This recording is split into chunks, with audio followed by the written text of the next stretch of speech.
नर्मदे हर वैभव महाराज, नर्मदे हर, नर्मदे हर बाबाजी, नर्मदे हर.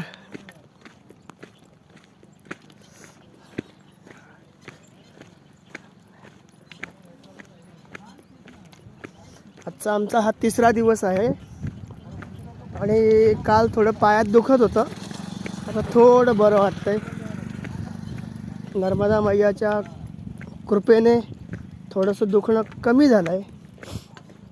अजून पूर्ण बरा होऊ दे, सगळ्यांचीच नर्मदा परिक्रमा सुखरूप होऊ दे अशी मैयाच्या चरणी, भगवान शंकराच्या चरणी, सर्व साधू संतांच्या चरणी विनम्र अभिवादन करून सर्वांची नर्मदा परिक्रमा ही पूर्ण होऊ दे. नर्मदे हर. चला, पायात फरक पडलेला आहे.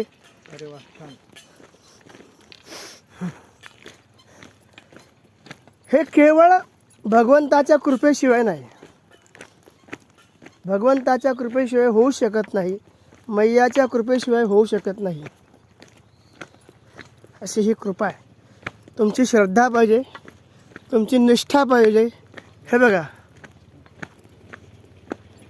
आता आम्ही थोडी उशिरा केल्यामुळे परिक्रमावासी थोडे आहेत. याच्या पूर्वी आश्रमामध्ये कमीत कमी 150-200 नर्मदा परिक्रमावासी होते. थोडं उशिरा सुरू केल्यामुळे आम्हाला गर्दी कमी भेटली.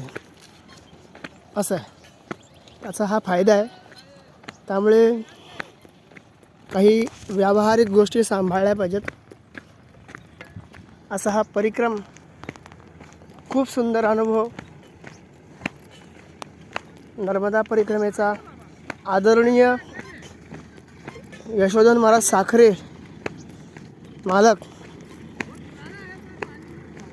गुरुजींच्या सांगाव्यावरून कमीत कमी 8 ते 10 वर्षापूर्वी मला त्यांनी सांगितलं होतं की नर्मदा परिक्रमा कर. पण तो योग यावा लागतो किंवा काही कारणं होती त्याला.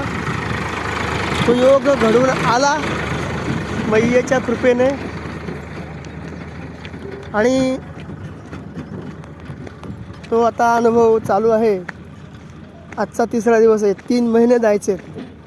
चला, हे बघा किती परिक्रमा अशी चालतात बघा.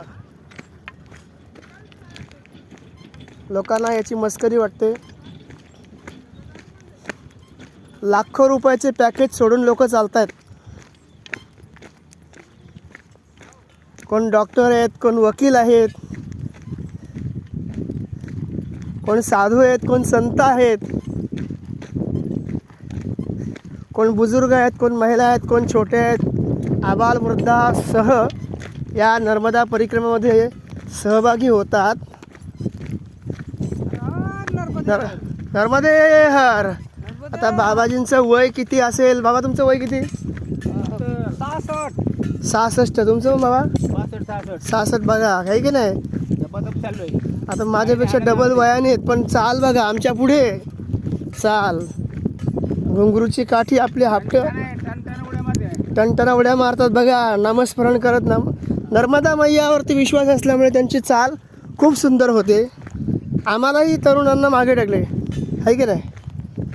चला, असा हा परिक्रम खूप छान.